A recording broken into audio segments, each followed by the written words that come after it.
Na, paskutinė mūsų stotelė kalėdinių kainų reidų maratono epizodė Silkės.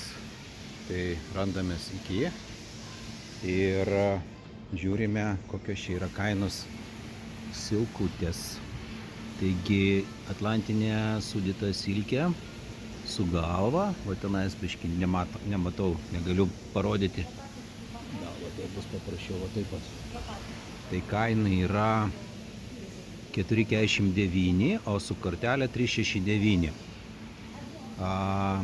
Va čia vat panašiai silkė į tą rožytę, kur mes žiūrėjome Maximoje ir radom ir Lidle.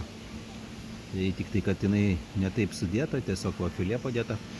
Tai skandinaviška silkių filė su aliejum. 1 kg 5,69 €. Tai ką, einam žiūrėti dabar kitas dar rūšis. Taigi ale rožytę įkėse suradom, tik tai, kad jinai ne kaip rožė sudėta. O dabar reiškia silkės filė. Tai šiaip iš pigiausių, ką mes čia visą laiką fiksuodavom, yra va šita pozicija kilograminė. Čia yra 800 gramų gryno svorio Klever atlantinių silkių filė ir kainuoja jinai čia 3,99.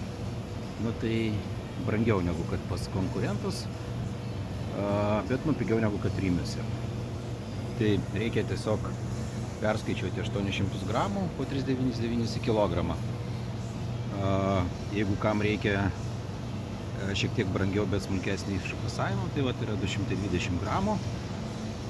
Arba gryno svorio 176 gramai ir kainuoja 90 €.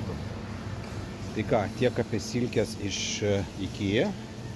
Visus epizodus galėsit pasižiūrėti mūsų socialiniuose tinkluose. Dabar jau jie yra išpostinti Facebook'e, o jūs rašykit, kaip jūs naudojat silkį, iš kur perkat, kaip ruošiat, kokie patiekalai bus, dalinkitės, bus įdomu pasiskaityti. Ate, gerą vakarą.